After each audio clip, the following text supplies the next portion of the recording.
walk through the people at home so you can see exactly what we're seeing right now. So you can see, of course, there's a huge, massive presence here. And if you take a look at the top of the building, that's where you can see still some black plumes of smoke billowing into the air. Again, a lot of LAFD firefighters here on scene. You heard from the chief who said right now they're making efforts to put the fire out, and now they have to see what's going on the inside. And again, you know, these flames have been shooting through the roof of this large logistics facility on South Los Palos Street for a bit. Me and my photographer, we were driving on the interstate about 10 miles away on the 5, and we saw this smoke. So you can just see just how big those flames were, and the smoke again that's still billowing into the sky at this moment. Now, like Chief Moore mentioned, firefighters will be out here trying to get this under control. Now, at this point, there's still no word on what caused the fire, but Chief Moore is still saying that at this point, no one has been injured, so that is some good news. Again, a massive firefighter presence here today as they try to get this fire under control, and of course, we'll keep an eye on things as they develop. When we get new information, we'll get that to you. For now, live in Boyle Heights, Brittany Ehrman, CBS LA. You know, Brittany, we wanted to ask you just how it has impacted you. We know how big that smoke plume was, and people had to shelter in place, besides the ones that, of course, had to be evacuated. A lot of heavy smoke, a lot of chemicals released. Are you experiencing anything from those fumes? Or from that smoke? Yeah, Pat, so I wear contact lenses, so I can definitely feel it. My eyes are they're burning a little bit, so you can definitely see why people were told to close the windows and turn their air conditioning off to stay safe. We've been out here, I want to say, for 10 or 15 minutes or so, but I definitely feel it just in my contact lenses at this time. But so far, Brittany, the firefighters haven't told you or the other news crews to step away from the area due to the danger. Correct. I mean, you can see there's firefighters here. If we turned around, you can see there's a news crew here. So we're able to come closer. They said we're okay to be here and get information as everything develops. Again, several aerial drops, as you heard as we were talking to Chief Moore. So it's a developing situation, but we're able to stay this close. And at this time, they're just trying to get everything under control. All right. Well, thanks so much, Brittany. And we'll be checking back in with you periodically, of course, throughout the newscast. And of course, be safe. Be safe out there for sure. Well, we all know the thick smoke is triggering that shelter-in-place order that we've been talking about. That's right, Juan. And Hunter Sowards is now near that warehouse, and she's joining us live. Hunter? Yeah, Pat, Juan, we just saw one of those water drops that I can tell you really making all the difference in this firefight behind me here. But there are still a number of residents that are impacted by this. Some that just came outside to check and see what was going on and maybe went a little bit too far from home and now can't get back to their homes because they are being told to stay out of this area. This is Prado Street behind me on Olympic right here. And I want to bring in Daniela Medina, who lives nearby. Your grandparents live nearby, Daniela. Yes. So tell me, describe what you were seeing when you walked up or when you walked outside and you looked towards that warehouse fire. Yeah, for sure. I actually wasn't home, but you can literally see like the fires just exploding from like literally a distance. I was in like East LA, but towards like Montebello area. And you can see just the fire just erupt.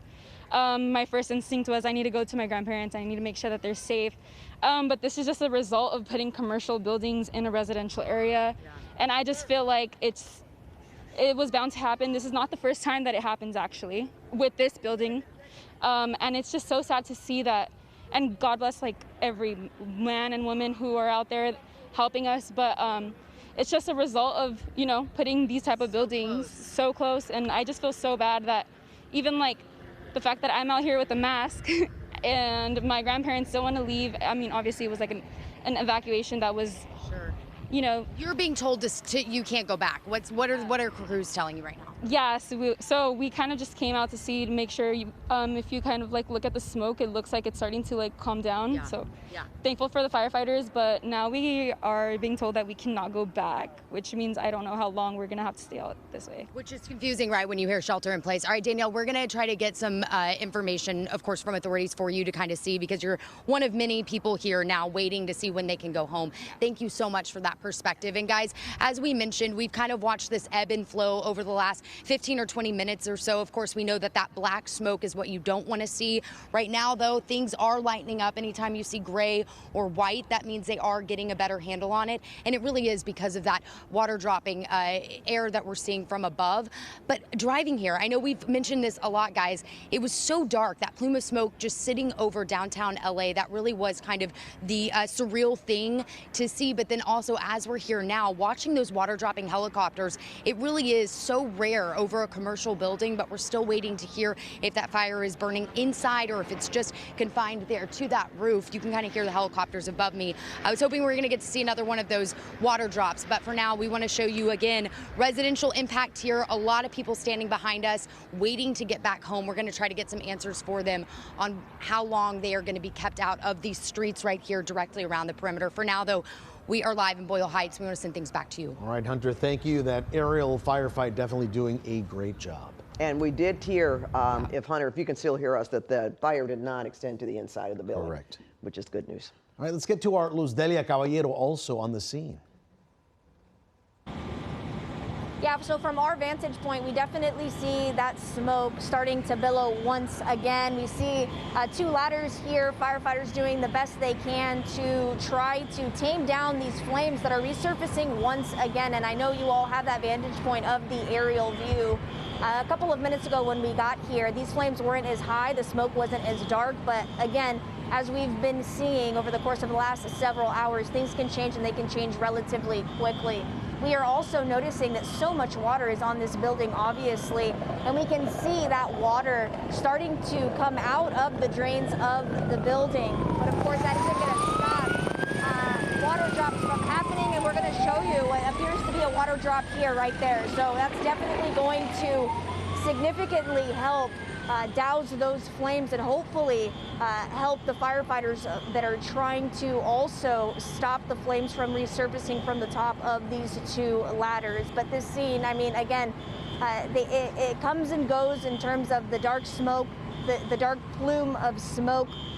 And the firefighters are doing everything they can. We have seen dozens of firefighters here on the ground. Obviously, you see the choppers and you see the ladders. So it is definitely going to continue to be a fluid situation. Firefighters also telling us to be aware of our surroundings and, of course, reminding us that this is toxic smoke here that we are seeing. And just an alert to the neighborhood. And I know you all have been doing a wonderful job reminding folks to keep their air conditioners off, but what you're seeing here is flames that are producing toxic smoke here in this neighborhood. So you just have to be extra careful out here. But we will keep you posted on what we're seeing and how firefighters are moving as they continue to work to get a good control of this fire on top of this commercial building. Well, we are certainly glad to see you with your mask on out there, Yes. Luz Delia, no question about that, because we understand that some materials from those solar panels that have been emitted to the air, I believe you talked about that, Juan. Yep. Silver, lead, glass, plastics. All sorts. And they don't exactly know the extent of, you know, what the causation could be to people with those kinds of chemicals, but it's certainly dangerous.